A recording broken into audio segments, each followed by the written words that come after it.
Hello and good evening, everyone. Welcome to another episode of Top Five. As you can see, I'm by myself right now. We don't have any Nerdy Neo tonight, so I'm going to be hosting, but we do have some guests, and tonight we're talking about Pokemon. So the two guests that I have is obviously our third chair, pretty much. He's been on the most episodes, as we can tell. We've got Carl with us again. Hello. And as the last couple episodes, he's been making a regular appearance. We also have the lowest expectations. How are you doing today? Hello there. I'm like a virus. You can't get rid of me. It's all right. Like I said, we're just happy anybody that wants to be on wants to come on and talk about whatever crazy subject that we're doing. And today, we just kind of had to figure out an idea of just like, hey, why don't we just talk about what's our favorite top 5 Pokemon? It doesn't have to be like strength wise. It doesn't have to be about a game. It's just like, if you look at a Pokemon, you're like, hey, I like that one. And we're just going to rank and try to figure out which ones is our favorite. As Neo usually does, not me. He usually comes up with a question. So I kind of came up with mine too. So I'm sure we're all going to have the same answer, but like, what Pokemon / game was like your first one that kind of got you into it, or that you had, or like which Pokemon you're like, yeah, like this one. If it's on your list, obviously don't say it, but just say like which gen or which game it kind of was from. So we'll go with Carl first. Obviously Pokemon Blue from kindergarten days. Got it as an Easter gift. Nice. Was it Gen 1 then? Like they got you just got a hook then and everything? Yeah, I think it was the anime before the game. I think that's usually how it happened. Oop. I think I lost people. I'm here. There we go. I There can we go. hear you, yeah. Cool. Sorry. So yeah. How about Lois? Yeah, I had my computer just completely yell at me. Well, I started with red, and we also had yellow too. Actually, we had all three of them: red, blue, and yellow. But I played red and yellow the most, so I liked those ones. Very nice. I was definitely a big fan of Charizard back in the day. That's why I got red. Kind of funny, yeah, and it's gonna be kind of funny. Like I don't know if what's on people's list, but whatever red or blue, if you started from there, had it, definitely kind of shaped what you kind of liked. I mean, I know that for myself in a way, but yeah, there's some very interesting that anybody that I talk to is like if they got red or blue, they're like, oh yeah, I chose this one, or these were my favorites over others. But again, we'll don't want to get too much of that one because again, it might be on some people's lists, and obviously we don't want to give away that super early in the show because it's just kind of silly to do. So with that, I'm a host today and I don't got anything prepared. All right, we will go into we'll say, since I guess I usually start and I'm hosting, I guess it makes it easier just to call on myself. So yeah, we'll go with number 5, and I will talk about mine. My number 5 is going to be kind of, I don't know if it's, a lot of people don't care for this Pokemon, or a lot of people that I talk to aren't the biggest fan of this one. But mine is Dragonite. I just love that goofy looking dragon. I mean, he looks so huggable, looks so, innocent, nice, but like when you use him, he's super strong. Those tiny wings can make that guy fly. And who thought, obviously if you didn't have the anime or like a guide, who knew when you had a Dratini to a Dragonair turn into that big huggable guy. Also having Hyper Beam is one of the coolest moves ever. So I know it's not the strongest anymore, but yeah, anything with Hyper Beam that comes from that guy is pretty freaking awesome in my opinion. So yeah, like I couldn't make this top 5 list without having that little huggable dragon to put on my list. Now, did you just say like nobody really talks about Dragonite when he's like kind of one of the more popular Pokemon out there? Well, so what I know about him is a lot of people don't like him, or they're like me and they adore him. Like I don't know anybody that's in between on that one, because they're like, oh yeah, he's a dopey looking one. Like yeah, so like Brennan in chat said like big and dopey. Like he might have good things about it, but like yeah, like he's just, to me, he's like where everybody loves Snorlax. Dragonite's my Snorlax, like that big huggable guy, but he's just a dragon, not as big as Snorlax. I I am just, one of the ones that don't care for him actually, and I think See? the reason why is because I actually really like the design of Dragonair, and I thought that the way that the style shift is just so strange to me, and I always thought it was strange even back in the day when I was a kid. And I did kind of like Dragonite back in the day too because I would use them a lot, especially in Pokemon Stadium, which is like one of the hardest games I've ever played. Just saying. oh yeah, especially But if you use a rental team. oh yeah, the game's a disaster. Especially well when I played it, it was. But yeah, Dragonite was he was really really strong, really kind of overpowered actually. But that was kind of the main thing why I liked him. But as an evolution of Dragonair, I don't like his design. I thought that Dragonair should evolve into like this crazy looking mystical magical dragon sort of thing. Kind of like a But Gyarados, but we didn't not get that. but not Gyarados. Kinda. Yeah. Well, I'm thinking more along the lines of melodic, Okay. something like that. Yeah. Okay. I guess Okay. melodic is the Dragonite we never had in Gen 1, I guess. I guess that's Very one way to nice. look at it. Yeah. I can agree with that one. Yeah, like I said, if it wasn't like I just like again how just the way he looks again, and that's how mine is. It's more all about again my these five probably are on all of my teams from when I played. So it was hard for me to cut my last my number 6. I guess that's the best way to look at it. Yeah, Right. I can understand that. Plus, Dragonite's also kind of an iconic Pokemon. Obviously, Mhm. the Lances, Ace Monsters, our Right. very first pseudo legendary type, kind of goes through cycles of being broken and messed up by the meta. Like Dragonite's a really good pick one. Hmm. Yeah, look at that! Look at that cute guy. All right. Yeah. He is all very right, huggable. Oh yes, yeah. Like you said, he look how adorable that face is, and he's just waving at you. It's like. How about you, Carl? What's your number 5? My number 5 Pokemon, as I always say, it's easy to tell who number 1 is, but it's always hard for number 5, and especially because how long Pokemon's been in my life. With over 1,000 Pokemon now, it's hard to narrow down just like your top 5. It's too many. But for me, I feel like this one is kind of an easier one to pick. My favorite one for number 5 is good old Decidueye from Pokemon Sun and Moon era. Decidueye is basically your first little starter Pokemon's final evolution of Rowlet. He is a ghost grass type, and he's also like a cool looking archer dude. Mhm. He's based off of an extinct species of owl. That's why he has a ghost type. And he's also combined with like an archer. I just love his design. Rowlet's like probably one of the better, starter Pokemon out there in terms of design wise because he's a little grass owl. Yep, with the nice little bow tie. He's on my Rowlet is one of my favorite new ones too. He's on my honorable mentions. So yeah, Yeah. I do 100% agree with what you're saying. But I just loved his final evolution probably the most because I like ghost types, I like grass types, and it's kind of like a very nice combination of the two. And even in Pokemon Legend Arceus, they brought him back and gave him a regional variant form with Hisui Decidueye. And it's also a fighting type. They got rid of the overall design of the archer theme and made him kind of more of a Ronin-looking samurai model in his Hisui form.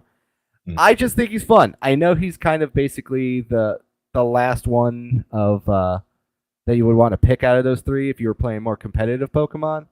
But I just like his design. He's just a really cool little guy. He's got a lot of character, a lot of unique animations if you play with him. And he's even got his special Z move in the Pokemon Sun and Moon games that lets him basically do a all-out bombardment attack with bows and arrows. Yep. I wish I picked this starter in that game. Yeah, I definitely the newer ones. I was never the biggest grass Pokemon fan early on, but the designs that they had later on have been very, very nice, I will say. Yeah, I think I was talking with people before about this recently because I've been playing my way through all the Pokemon games recently again, and I'm on Gen 5 right now. And I feel like Gen 5 was like that generation where they did like a full on reboot.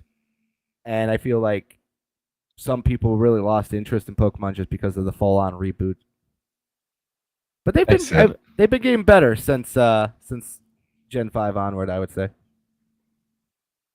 Like I said, because I mean, it's probably when what was it? I think it was during the pandemic. That's when I finally beat Crystal. Somebody like said like, "Hey, you have never played Crystal," and I played that. Because again, I was just first gen all the way kind of thing. Yeah. But when I played that, and then obviously the awesome stuff at the end of the game kind of thing, I was like, all right, I can see why you like this. I didn't care for a lot of the newer Pokemon I was catching, so as soon as I had a chance to switch on over, I definitely was happy to do that. Crystal's actually my favorite game in the series still. It's really good. Like it's very good. It's not perfect though, and we'll get into stick that. with Platinum. Platinum is the best. Yeah, I was going to what was it? The other day, I was watching something. I was like, I like obviously it's because I was doing this. I'm like, I'm gonna play a Pokemon game, and I forgot I didn't have that one anymore to boot up on. And I was like, crap, I guess I'll just have to. I forgot which one I started playing again. Oh no, yeah, I just played Leaf Green because that was one that was just there, and I was like, yeah, sure, why not? All right.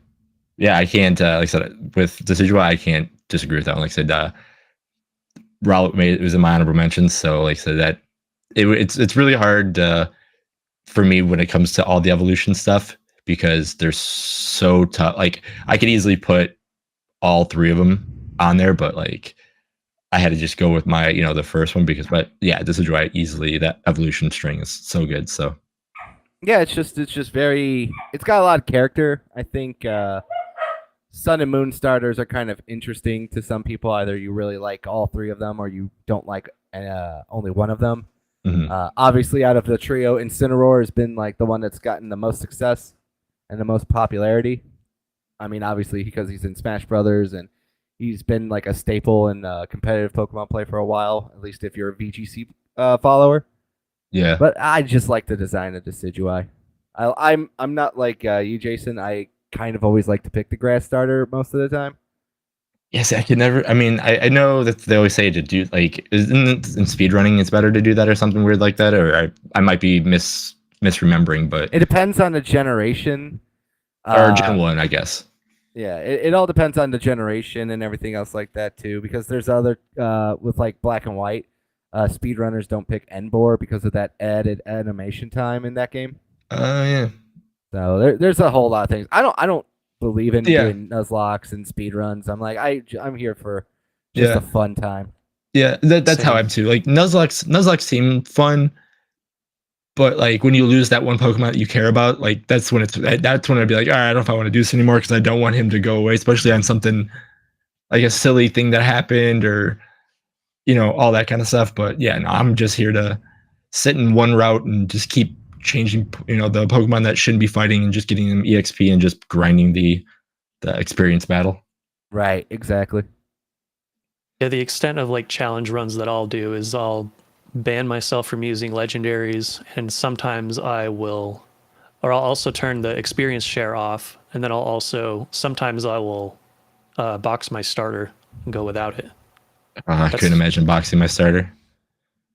I only do that sometimes, just depend. Like only on like a second playthrough, I would do that. I kind of do that challenge too, but every time I restart a Pokemon game, if it's a brand new generation, I only can use Pokemon from that generation. So I can't use any ones from the prior generations at all on my team. Or on top of that too, if I replay an old game, I have to play with an entirely new team I've never played with before. And that would, see, like those are ways that I should tell myself to play. But as soon as I get 2 or 3 gyms in and I start seeing all the ones that I'm used to, it's so hard for me to like. I don't have the willpower to not to like. All right, you guys are gone. And I'm bringing the the other guys in. It's so hard. That's exactly me with my number 3. We'll get to that. Cool, very cool. All right. Well, so instead of your number 3, what is your number 5, Alos? Well, prepare for a hot take because it's my favorite starter. It's widely considered the worst starter in the entire series. Chikorita? What? Yes, I love Chikorita. Look at this little thing. Oh yeah. Look at it. Just look again, at it. the grass type Pokemon later on have, to me, got so much like cooler looking in a way. I don't know why, but like I said, if you compare, I mean, again, coming from Gen 1, if you compare that to like a Bulbasaur, like everybody, people love Bulbasaur, but like that thing looks so much cooler than a Bulbasaur. I don't Too know bad about it's cooler. worse than a Bulbasaur. I wouldn't say it's cooler. I like it because it's cute. Yeah. I mean, That's the main appeal. yeah, I guess that's how mine is. Like, you down my list could be like, all right, his Pokemon are like, again, I use the Dragonite kind of sets away like the cool huggable style Pokemon. So Yeah, it's like a little pear with legs. yeah, that's actually a good way to put it. So, and here's the other thing. With Gen 2, Gen 2 was like a really weird game because of the way the level spread is going up to the Elite Four. The Elite Four is only at like level 40, which is really low. So I thought those games were really easy, especially compared to Gen 1. So when you're going through Gold, Silver, Crystal, you pick Cyndaquil or Totodile, you're going to breeze through the game usually. If you pick Chikorita, though, because Chikorita is technically the worst, you're going to have to play a little bit smarter. And your success will widely depend on what Pokemon you pick for your team. So when you use Chikorita, I like to troll the Pokemon fans by saying, "Oh, you don't like Chikorita because you have a skill issue." But really, it's still pretty simple. All you have to do is get Body Slam, get another status effect, use Synthesis, and you're good for most fights. So it's actually not as bad as people will say. I think, at least in the games that they're from. If you're going to use it in a different game, I have no idea. Chikorita's just boring. That's the problem with Chikorita. He's just boring. But it's cute. I know it's and cute. That's what matters. Listen. All right, Lois. Cute. Listen, Lois is one of those guys who watched the anime and wished that he had a Chikorita that was fawning over him. All right, that's what I'm learning today. I never saw those episodes. I stopped watching after season 1 because I hated Ash. Well, you'd be happy to know that Ash's Chikorita loved him to death. Well, as all Pokemon maybe should. I can relate then. But yeah. What else? Oh, Chikorita is... I don't know if you guys saw this, but there was a really dumb news story recently about Chikorita because it was announced as one of the starters for Legends ZA. Yep. And there were some journalists claiming that you were sexist if you didn't like it. No, it wasn't a journalist. It was a YouTuber. I saw this. It was there was a YouTuber as well that came afterwards, I think, because there was an article. I think it was from like the Mary Sue or some stupid that doesn't count as journalism. That. True, but yeah. When you said the really Mary funny. Sue, then you should have just said like, "Say no more." I got blocked by that thing that made that YouTube video. I was like, "Is this a joke?" And then I started looking at all the other stuff, and I realized I was blocked. I'm like, "Oh no, this isn't a joke. This is a serious thing." Yeah, you can wear that with a badge of honor.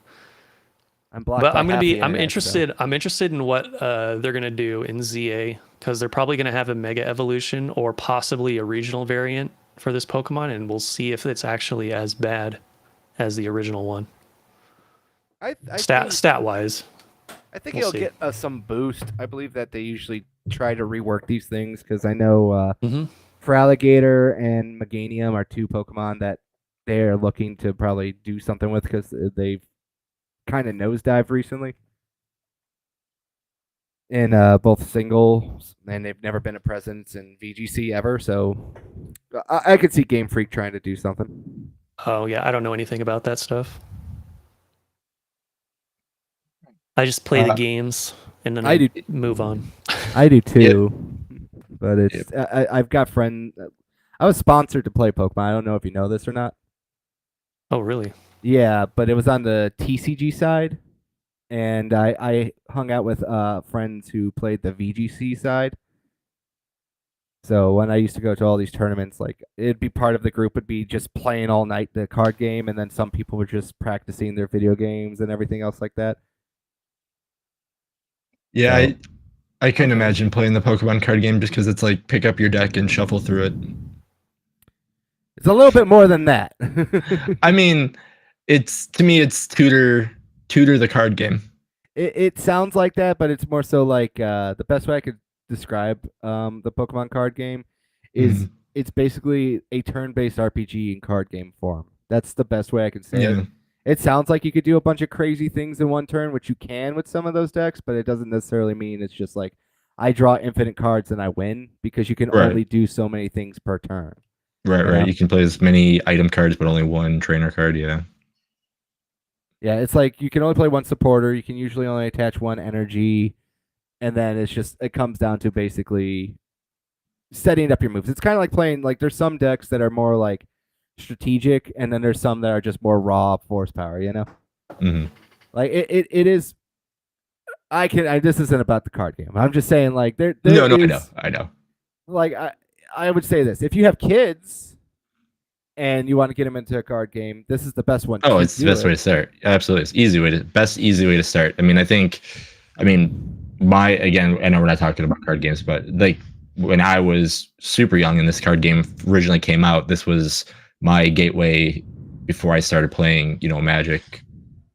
Well, You know, it's not even going, just state to state, going playing Magic and stuff. So, well, it's not even just that. It's just that Pokemon has really good price support even for the younger age brackets. hmm And if your kid is really hmm good at it, they pay for like your travel expenses and everything to these bigger tournaments.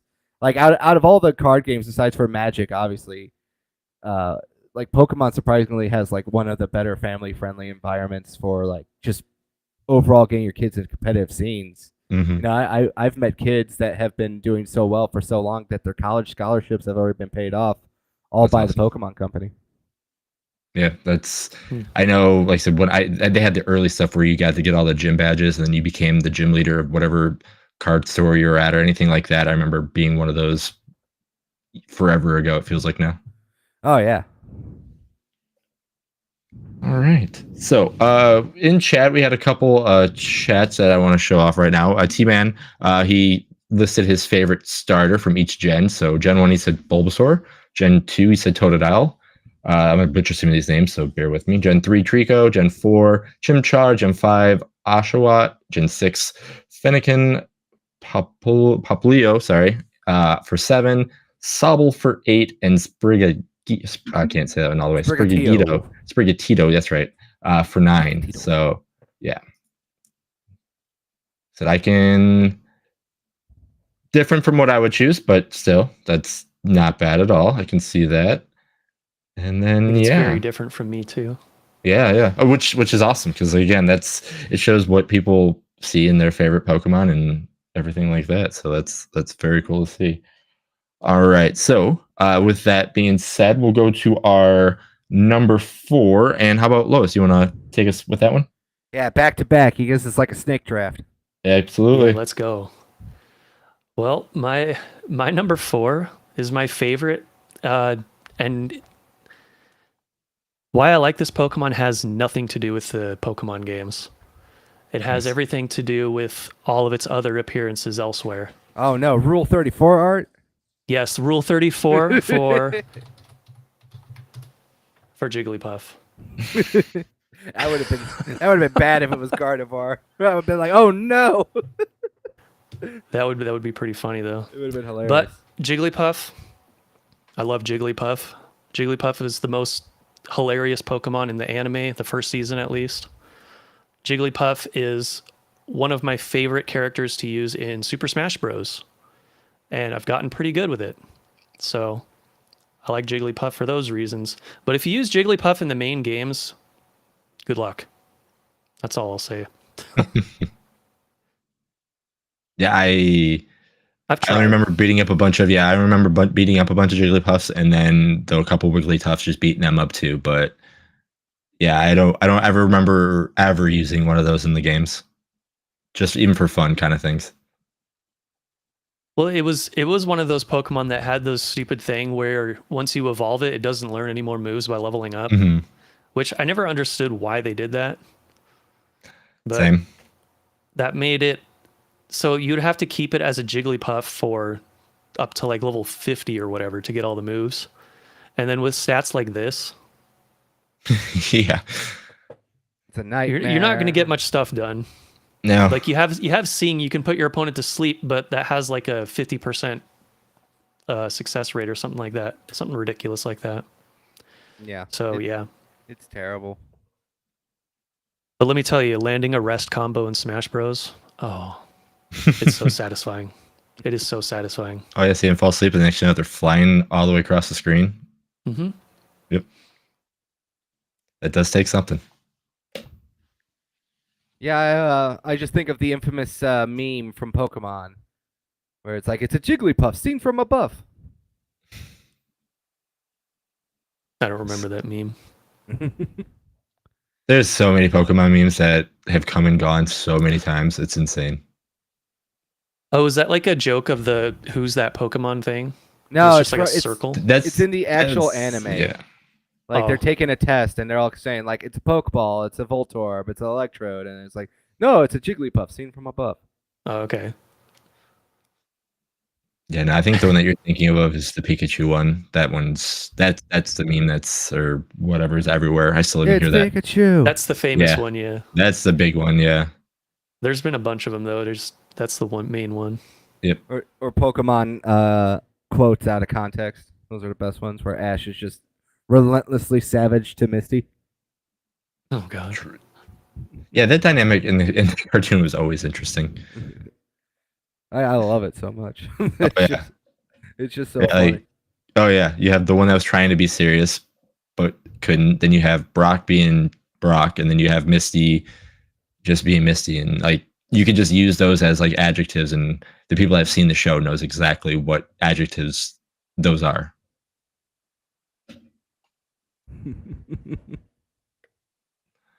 All right, Carl, how about your number 4? My number 4 is going to be probably my only pseudo legendary on here, and that is good old Garchomp from Generation 4. The good old land shark Pokemon. I have never yeah. ever used this Pokemon ever. I know of it because obviously Same. I know some of the stuff, but I've never ever used this one. I love this guy's design and his power. I love that it's basically been synonymous with Cynthia too, because it's her ace Pokemon as well. And until recently, I found out that you could actually get a Gibble relatively early in the game. So it was the first time I actually got a Gibble at a reasonable level and not a Gabite, as per like the later ones in the Victory Road, and grinded that one all the way to evolution instead. No, I was able to pick this guy up relatively early as a little baby form, and I just like his design. Mhm. It's very intimidating. It's very cool. Out of all the pseudo legendaries, I think him and Tyranitar are probably like the two closest ones to looking like actual threats at pseudo legendary. Hydreigon kind of can go up there too, but it just feels like this is the embodiment of like what you're very scared of. His typing is like a quad weakness to ice, but at the same time, he's just so fast and powerful. It doesn't really matter. You can like shred through so many teams with him. I just enjoy it. You know, Yeah. it's a really cool design. There's also the theories that he's actually got his evolution line switched up at the last moment too, which I thought was even more funny. Interesting. But like I said, I don't know. He's just really cool design. Like him a lot. Like him on an anime, and he was so cool that he got a Mega Evolution. And even though the Mega Evolution actually kind of hurts him, he looks just as cool, if not even cooler, in his Mega Evolve form as well. Because he kind of looks like he's just got two giant scythes for hands, even more than this, and he just looks more like intimidating. Like if I was out in the wild and I saw this guy, I would be like, I'm probably gonna die. Oh yeah, if you're walking in just like any like beach or something like that, and you just see a bunch of sand, you just see, oh cool, the sharks can get on the land now too. So now I got a land shark to deal with, or a land dragon. Yeah, so he's just really cool. I had to think about a lot, but it just feels like a lot of my Pokemon are going to either fall in Gen 4 or Gen 3 because those are my two favorite generations. And that's the fun thing about us when I was coming up with this idea too is whoever we get on the panel and everything like that, whatever their favorite gen, I was going to be curious on obviously if that's going to be their thing. And so far it sounds that way because I know just what my list is obviously that way and just the comment you made there. But it's going to be very. I was very excited to see kind of someone that likes newer stuff that can maybe convince me to when I do play a newer one and they're available to like, try this guy out because he's actually kind of cooler than the team that you've been playing for the last 30 years ish or so. Yeah. I have a pretty good spread on mine, but we'll see.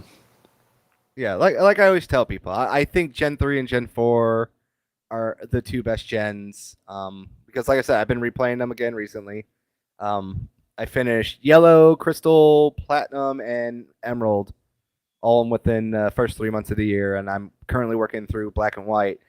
And while I think Black and White so far has been obviously probably one of the better upgrades I've seen for the Pokemon game so far, it's just I really like Gen 4 and Gen 3 the most because they're just great, you know? Yeah, Gen 5 is really good. It makes complete sense. All right, so I guess I'll lead us or finish off with number 4. Again, train's gonna kind of keep rolling down this Gen 1 possibly, but we'll just keep there. Is if I had to say that there is a dog that's a fire dog and it's adorable as all hell, how could you not have that on your list? So my number 4 is Arcanine. Oh, I thought you were going to say Houndoom. Houndoom, the better fire dog. No, there's no way. You put those two next to like look at that. Look at that face. Yep. That face just looks like it wants to play. Also, I didn't know its species was a legendary Pokemon. Yeah, it was originally supposed to be the fire legendary Pokemon. I didn't know that. Yeah, that's why Moltres came in later in development. Yeah. Oh, okay. Yeah, because I literally thought it was other. But yeah, I mean, look at that face. I mean, that face looks so like if you have a non-burnable tennis ball and you want to go out in the backyard, it just wants to play. It's got a good boy face. Yeah. And then Growlithe doesn't look bad either, but just Arcanine just looks like the one that's finally potty trained and you can actually take it places and you're totally fine with. On top of that, too, he did get a Hisui form, too, which I also think is just as good. Oh, interesting. Yeah, I've never seen that one before. That's interesting. Yeah, from Arceus. Yeah, I think I like it a little bit more because it has that like tiger dog look. And, more of that a little mustache. Yeah. The typing is kind of weird though. Fire and rock. I don't think that's a. Yeah. 4 times weakness to water and 4 times weakness to ground as well. So it's probably a bit more risky to use than just the regular one, but it's probably still good. Yeah. But yeah. No, just give me the regular Arcanine. Like I said, he looks like a cute boy. We're just gonna go out, have some fun. Again, as you see my theme. Yeah, I guess one of them's gonna be weird. The cute little pets, I guess, is the best way to put it. Is how I look at mine, but are still could do some damage in the games as well. Jason thinks about his Pokemon lineup like, if they were my dog, who would they be? You're not wrong. You're not wrong. It's like if this one could live in this house, yeah, you are definitely. I mean, that's how I looked at it too when I started the game. Really, I was like, you look like you could be an awesome pet, and then you're also cool and strong. You're come aboard. I could see that. Yep. Oh, and then my partner in crime, that was his answer in party chat. See, so this is why Neo and myself have this channel. Like even he thinks Arcanine is great. Well, that's because it's his persona. When he's not around, he dresses as an Arcanine. Well, don't ruin him for me, please.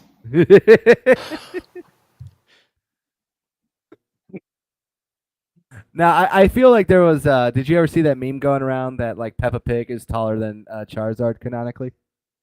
No, but that's hilarious. Yeah, it's that funny meme. It's I forget the wrestling meme where it's like the big buff guy standing behind someone. And it's like Yeah. and it's just like Charizard's a small guy. It's like Peppa Pig, and it just makes me laugh every time. Yeah. Yeah. Because Zard's about 6 foot, so that's a big Peppa Pig. I think in the Pokedex, Charizard usually rounds out at like 4 foot tall. Oh, jeez. Yeah, so it's good. It's kind of funny. That's actually really funny if that's the case. Because yeah, they make him look so much more grandioso than 4 foot something. Well, it's also we forget that like Ash in the anime is like 10, True. Oh yeah, good call.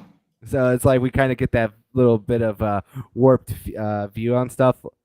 Like I think a lot of Pokemon are like there's like a big scale thing that you can find out for Pokemon. And it's like Mhm. Wailord and other Pokemon are like huge comparatively wise. Like, did you guys ever play Pokemon Coliseum? Yeah. Then you remember when you fought the Wailord trainer, and the Wailord is like almost as big as the battlefield and the screen. Yeah, it's a stadium. Yeah. Yeah. It's so funny. Yeah, it's like, yeah, I mean, that's when you look at it, it's like, man, yeah, it's a whale. That thing better be big. Yeah, it's like it makes sense finally. Yeah, right? Yeah, no, that thing, yeah. Just thinking that, like, because obviously it's digital also, but like thinking you putting a whale lord in a Pokeball, just in general, it's just insane if it wasn't the way it was. Just, Did you guys play a new Pokemon Snap? Not yet. No. You No. get a real up close sight of how big Wailord is in those games. yeah, But that was if one. you haven't played that though, I actually recommend it. It's way better than the original game, like in almost every way possible. That's what I heard. I heard like it was very well done. And if you liked the first one, there was no reason why not to play the second one because it didn't do anything wrong from the N64 version. It just made it better for this time frame kind of thing, if that makes any sense. I got you. Yep. All right. Check and chat. Nothing there. All right. So let's go to number 3. And Carl, you can lead us off on that one. My number 3 is Ray, Mr. Rayquaza, however you want to pronounce it. Rayquaza. That's how I say it. Honestly, been one of my favorite Pokemon for a while. Big green Chinese style dragon Pokemon. The number 3 of the legendary Weather Trio. Love his moveset, and is also kind of I'll say this. He can ruin your playthrough of Pokemon Emerald, and not in a way of in terms of making it harder on yourself, but in Pokemon Emerald, you can go right to Sky Pillar or Sky Tower after you do the little mission to stop Kyogre and Groudon and capture him, and then the game goes to from hard to super easy after that because you get a level 70 Pokemon and you can just tear through everyone. That's how I completed my playthrough just recently because I'm trying to just like we're doing a video game challenge, Neo, our friend Mr. Angry Canadian, and myself. So the faster you beat these games, the more points you could get because we're going off of how long to beat. So if you beat it before that time, you still get the points it takes to beat the game. And when I found out that you could get Rayquaza and just kind of melt through the game, that's what it was. Obviously, Rayquaza, one of the more interesting Pokemon in lore. Got an awesome Mega Evolution in Alpha and Omega. I think that was like cool. See, I'm not the biggest fan of the Mega and the EX stuff, but that actually looks kind of cool. Oh, I love this guy's Mega. Very busted one too, because he's the only one that can naturally Mega Evolution. So you don't need to waste your item slot. So you can put other stuff onto him too, and have him become even more broken. Was also a big staple in VGC for a little bit. It was kind of up there with the Primal Reversions and him. And it's just really good, Like his design is really great. Bright, colorful green box art Pokemon of Emerald, which Emerald is the definitive version of Gen 3. If you are looking to find something, that's the one to play because it has amazing post game. And there was a lot of events too that you can still if you get a chance to kind of hack around and get through it too. If you have an e-reader, you can still print out the little e-reader cards and do a lot of stuff with them as well. You know, there's nothing really much to say here. He's a dragon. He represents, like the atmosphere, and he's just really damn cool. Yeah. Now, a lot of, again, I mean, this is just early on too, but a lot of the dragon types, there are some really cool ones that they eventually make down the line. And just the dragon style of Pokemon, I think, is one of the coolest types in the game, just in general. Oh, yeah. All right. Lois, how about your number 3? Well, my number 3 is the odd one out in my group, but it's the one that every single time I come across it in one of these games, I have to add it to my team. And that is Absol. This guy.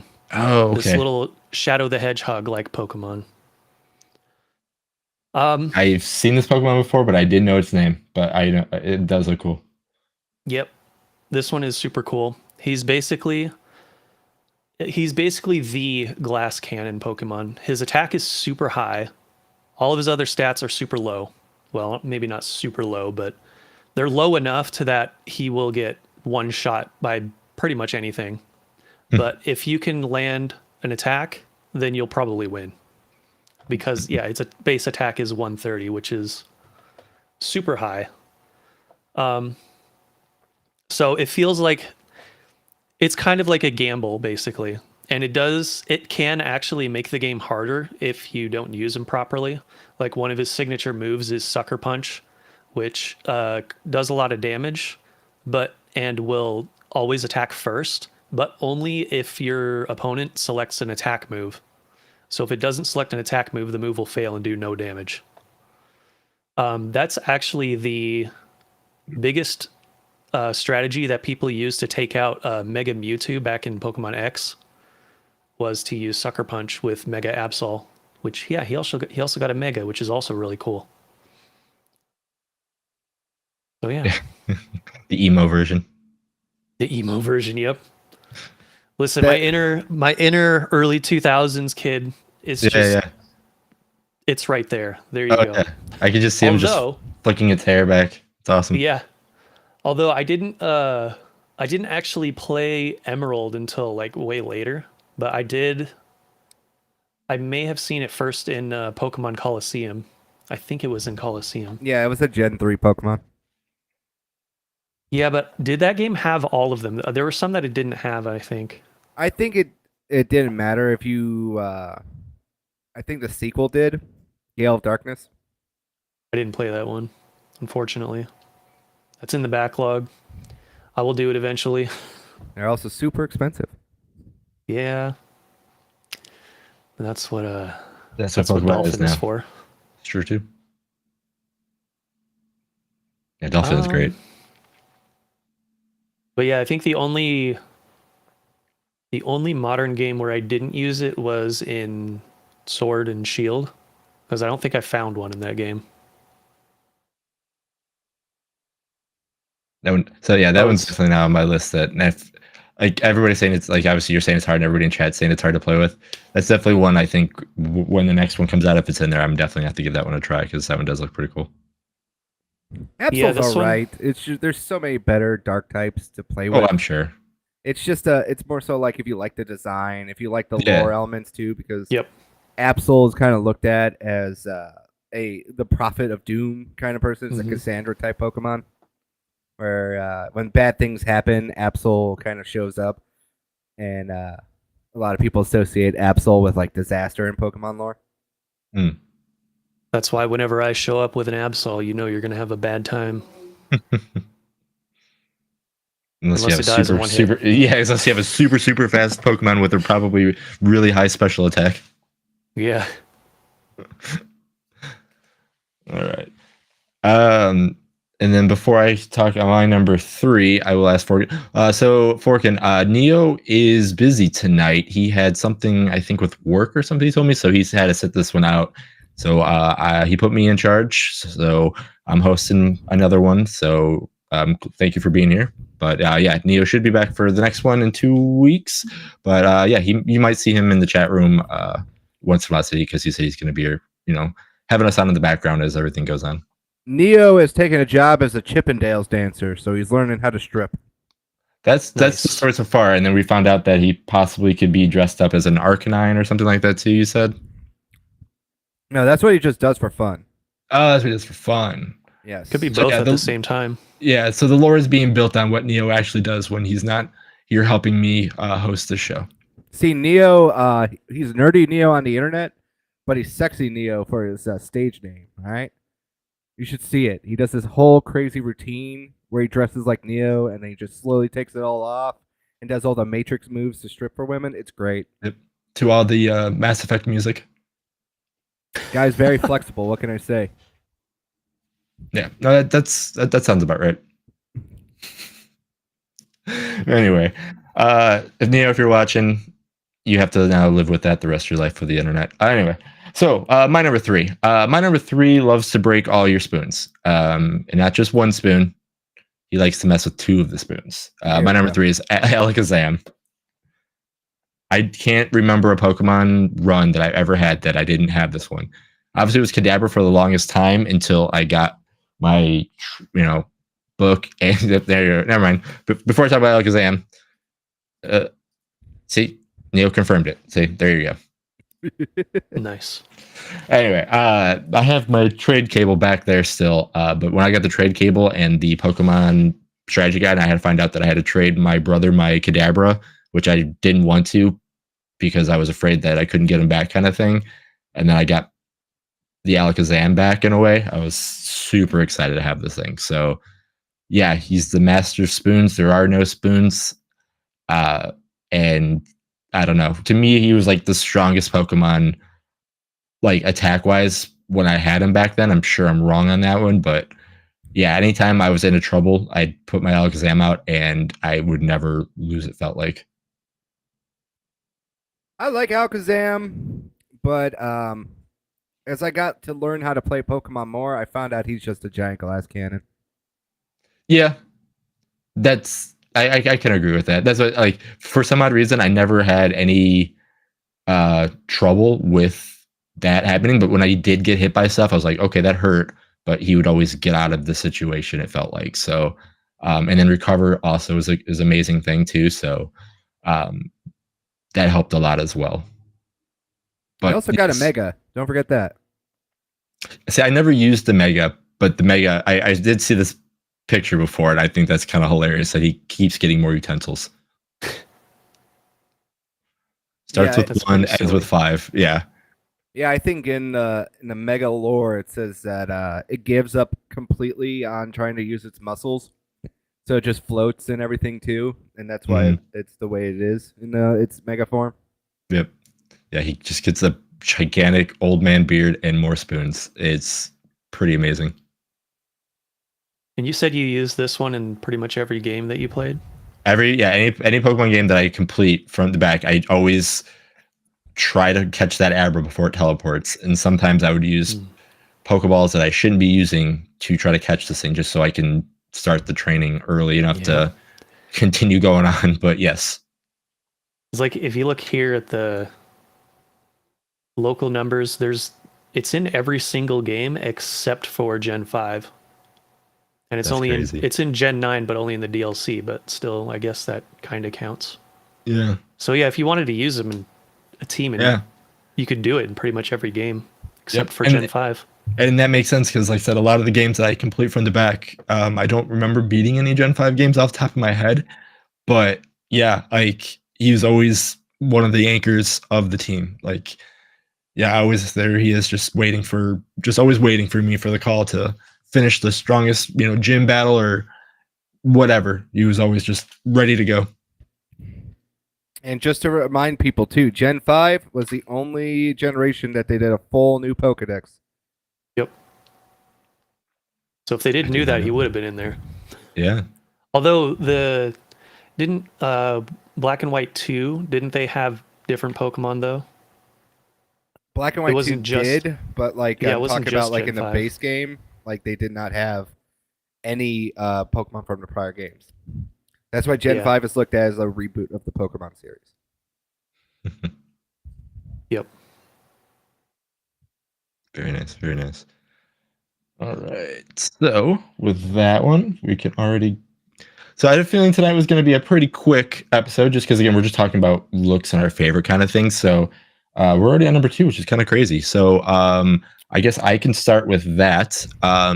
So mine is probably. I mean, I guess some of these are legendary, as I said, but mine is easily my favorite legendary of all time.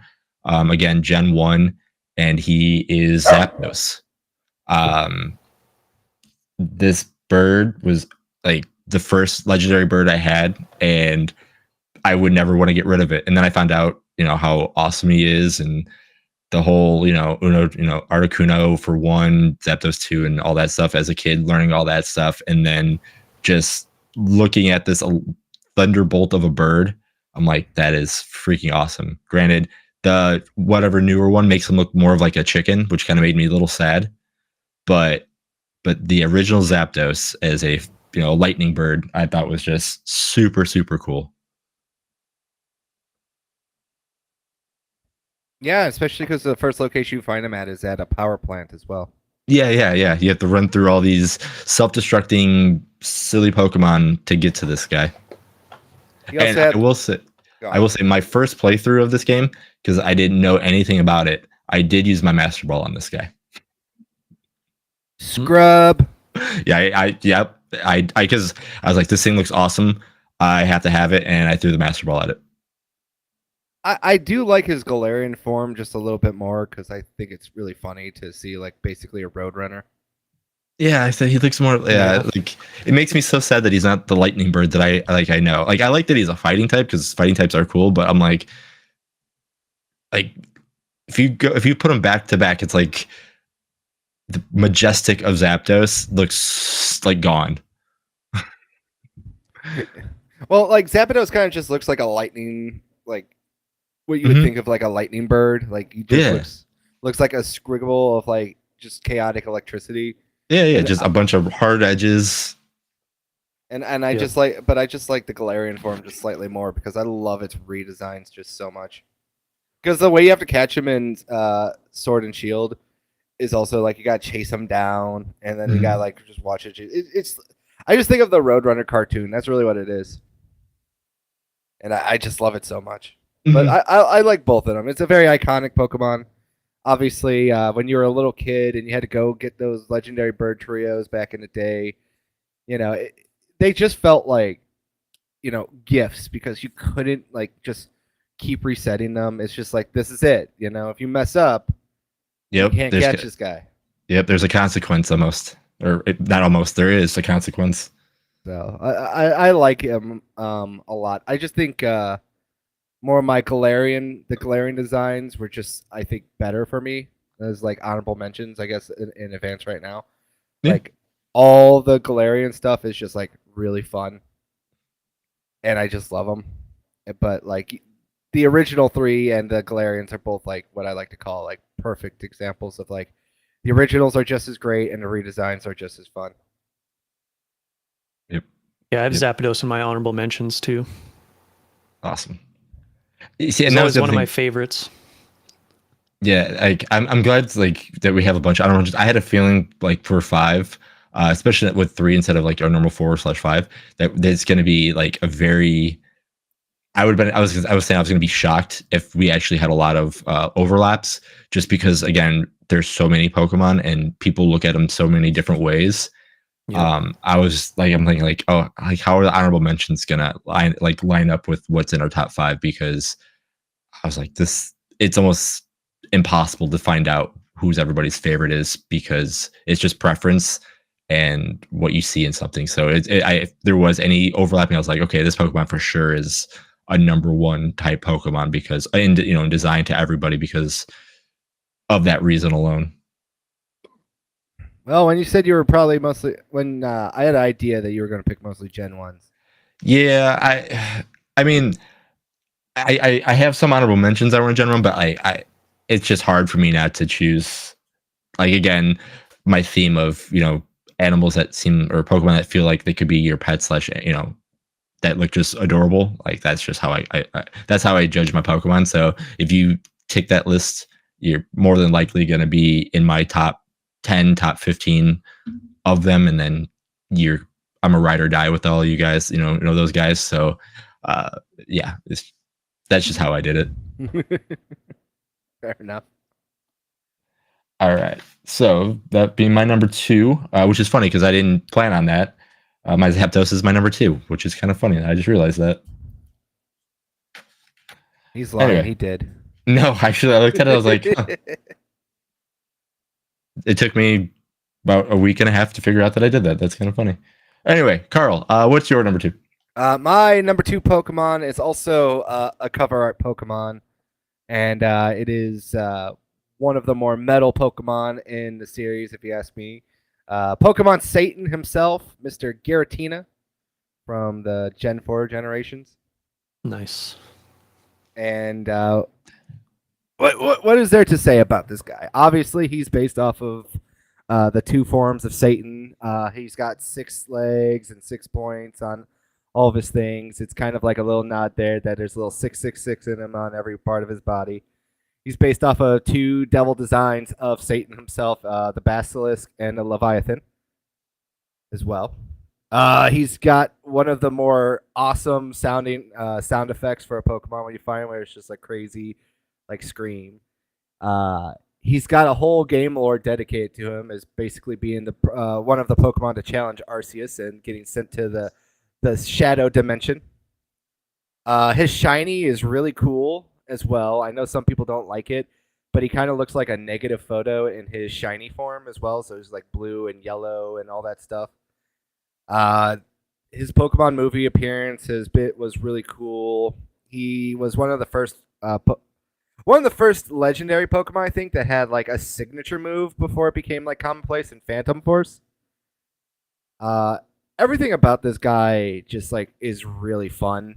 And also one of the big reasons why Pokemon Platinum, I think, is better as well, because of the distortion world is really cool to explore inside of the in-game lore.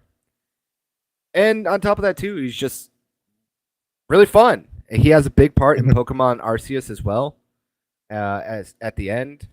And he's a very fun boss fight in Arceus as well. And I just like him a lot. It's just there is like the definition of like sometimes the art design is what sells you on a Pokemon, and it's just that's what this guy is. It's just his art design is really damn cool. Like I feel like a lot of people sometimes don't appreciate just how much lore like Game Freak and the Pokemon Company do put into some of their designs. And this is definitely one of those Pokemon that I think definitely should be looked at from another perspective too, of just like how deep to the lore and just how much effort they actually put into designing him. I mean, he's cool. He's cool as hell. What can I say? He's just cool as hell. Nothing wrong with Satan Dragon. He's Ghost and Dragon. Ghost type's cool. Yeah, no, I do like the idea of like the 6s that you're talking about, because I can kind of see that on the design as well, just by staring at you. Like I said, I've never really seen this thing or anything like that, but I can definitely see the 6s, and I did not notice what Lois was doing on his screen till now, and that's pretty freaking awesome, buddy.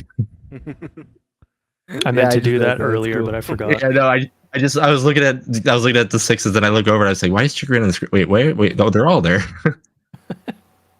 Yeah, and another thing too is in Pokemon Diamond and Pearl proper, he was also the hidden legendary Pokemon that you actually had to go work for and to find and everything else too. I remember the first time I saw this guy in Diamond and Pearl, and I was like, this guy is cool. And they didn't really give him like a full fleshed out story like that, like they did later on. But kind of like Rayquaza too in proper Sapphire and Ruby. It's just that, when they gave these Pokemon like their third game, they really made them shine and they really made them cool, Mm-hmm. No, I said, yeah. Some of these are first time that I've seen parts of them, but I didn't know who they were. But yeah, no, just seeing these like almost for the first time in a way. Yeah, I can definitely. A lot of the art and style that you were saying has definitely been amped up since a lot of the 151 that I'm accustomed to seeing. And also a fun fact: he is a Styx fan because he is the Renegade Pokemon. And I just saw that. I was I did see that. I was like, my renegade Pokemon. Like that's an interesting species. Is there any other renegade Pokemon, or is it just him? It's just him. Like Okay. every Pokemon species type is like that's what they're gonna be. It's like the fish Pokemon or something like that. Right. And all that. But yeah, Yeah. no. If like I said, this is also kind of like why I think also a lot of people had an issue after Gen 4 when you get into like the other gens, because it's really hard to like also top like Pokemon lore when you go from space time, God and Satan to Yin and Yang. It's kind of also kind of a drastic step down to like the whole like time and space thing when you just go like, okay, now we gotta fight Yin and Yang. That is super cool. So yeah, that's my number 2. Really like this guy a lot. Mm-hmm. So yep. Awesome. All right, Lois, take us home for number 2. What is yours? Well, I saw Reddit in the chat saying Gen 7 is the best. He's probably going to hate me after this, but I think Gen 7 is the worst game in the series, and it made me want to quit the series, actually. Sun and Moon base, yes. Ultra Sun and Moon, I think was better. I didn't play Ultras because I didn't like Sun and Moon so much that I just didn't want to play anymore. Yeah, see, you should go back and play Ultra Sun and Moon. I think you'll be pleased. The reason why I'm bringing this up now, though, even though he said that a long time ago, is because my number 2 is actually a Pokemon from Gen 7 that if it didn't exist, I probably wouldn't have beaten the game. And it's a Pokemon that basically carried my entire party despite being technically underpowered, but it has a really good moveset that made it really versatile. And it's extremely cute too. And my number 2 is Ribombee. Ew. This guy. Gross. I love this thing so much. It is so adorable. Look at it. It's terrible. This is like one of the worst Pokemon to pick. What? Nah, this thing totally carried my team, and it ended up being 10 levels higher than the rest of my party by the end of the game. I don't comprehend this one. I can understand the other ones, but Ribombee? Really? Yes. I think you're like the only person I ever met that actually knows what this Pokemon is. To me, it looks like what Beedrill should have been if it became the Butterfly. Butterfree, sorry. I like I can see that. Design from, obviously it's based off of fairy. It is a fairy type Pokemon as well. I like the little scarf it's wearing, but it's not a scarf. This is like when people have like Marine Angemon as like one of their favorite Digimon. This is like the Digimon, the Pokemon version of that Digimon. It's like, why? So I guess because I just had a really good moveset with it. Let me see if it shows you here. I gave it the move U-turn, which if you end up against a Pokemon that it's bad against, you just use U-turn and then it switches back to whatever you want. Yeah. And then also it's not super strong, but it's fast and has a high enough special attack that it can actually sweep quite a few teams in the game. Ribombee? Yeah. I still can't get over this Ribombee. It's just blowing my mind right now. Yeah, it was my best Pokemon by far. It was way higher leveled by the end, even higher than my starter, which was I started with Popplio. So I had Primarina by the end. This one and the pink bear were like my 2 best Pokemon in that game. Oh yeah, I forget his real name. I just always go with the Beware. Pedo Bear. Yeah, that's the problem. Yeah, he was a really goofy Pokemon, but he's actually really good. He got ruined by memes for me. All right, it's Stuffle, and then it's obviously Beware. Yeah, like, I remember like Beware in the anime was also pretty funny too because he was just a giant menace to Team Rocket. Oh, I can imagine. Yeah. He's also got like one of the dumbest abilities where he's like weak to fire types as well. I don't remember that. Yeah, This is the thing. he's got a ability. I think it's like it's something fluff or something. So if he gets hit with a fire move, it's super effective. Oh, okay. Like, what is it, like cute fluff or something? I forget what it's called off the top of my head. It's it's been a hot minute since I played with him. Fluffy? Yeah, I think it's Fluffy. Halves the 'Cause- damage from contact moves, but doubles damage from fire type moves. That's actually pretty funny. Yeah, so that's what it was. But yeah, That's fine. But yep, that's my number 2. I honestly, I will Hot take, say, I know. if this one was in Gen 1, this would probably have been my bug type Pokemon. this was in Gen 1. Everyone would laugh at it. I don't know. I mean, I don't think so. We had to play with Butterfree and Beedrill and all that stuff, and I think that thing looks cooler than both. Yeah, but we had Venomoth. Yeah, but Yeah, but- Beedrill was like really bad from what I remember. Oh yeah, Butterfree was actually pretty useful for like the first half of the game, but Because then it it had falls off. confusion, that's why. Yeah, that's the only reason why. Yep, yeah. It could hold his own for a bit. yep. Confusion, and you put the powders on it, and you're just set it out, and if it faints, it goes. It did enough damage to do whatever you needed to do. That's why we got Bye Bye Butterfree as an episode. You're not wrong. It's like Hey. even the anime knew. It's like, listen, You were not wrong. He's like, hey, you did your part. You survived us for the first few gyms. You go be free. Go away. You're good. Rabambi. Of all That's- the Pokemon, I did not Yep. expect anyone to ever say Rabambi's my number 2. Hey, that's Well, That's awesome. I think half the reason is just because of how much I hated Gen 7. And if it wasn't for this Pokemon like carrying me through the game and making it bearable, then I probably would not like it as much. Like if I actually liked the game and actually tried to get more stuff done in the game and make different teams, then maybe it wouldn't be on here, but Your explanation confuses me even more. Yeah, I don't know. I don't even think that's true. Like, I think literally, like, yes, you might not hate it, but like, I can see if this Pokemon was in another game that you would probably put on your team again just to see, and just because again, what it did for you to begin with. I just think if it was I like might part do of, that. like my most hated generation, I'd be like maybe top 5, but number 2? yeah. I don't know. It's like now I'm just got me all messed up here, son. got me going full Hank Hill here. That boy ain't right. No, that like, hey, that's awesome. I like. See, those are the Pokemon that I was hoping that would be on the list first, because it's just personal preference and a personal story kind of thing like that. So, like, that's amazing that it made it up that far. And again, that's awesome. Yeah. If I were to see one, I would want to try one now. Like, as weird as it sounds.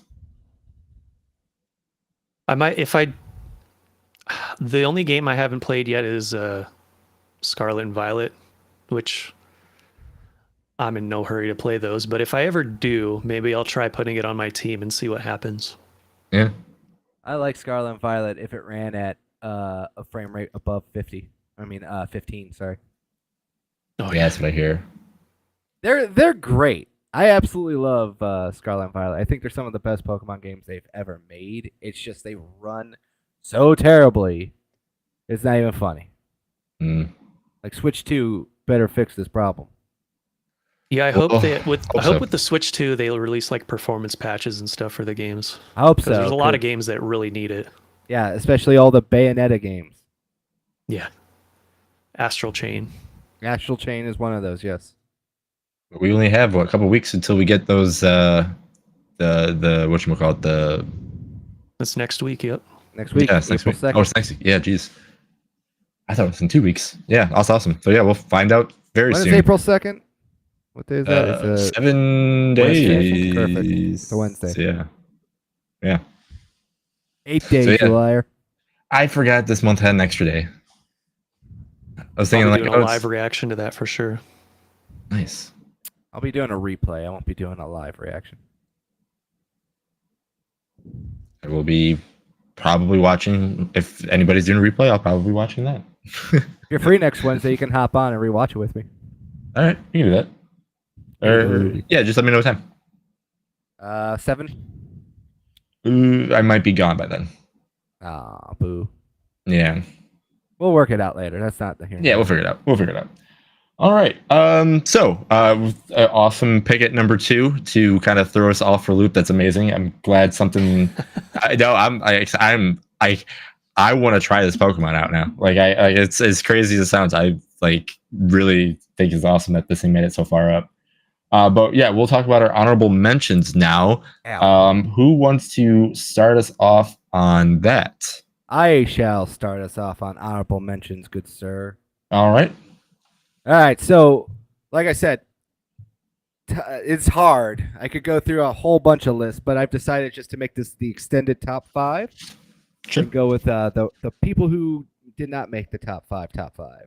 So obviously, I got to go with number 10, Mr. Bulbasaur himself. First starter Pokemon I ever picked, but also because in the anime he was just a little wrecking ball of chaos and attitude. That how could you not love that little guy?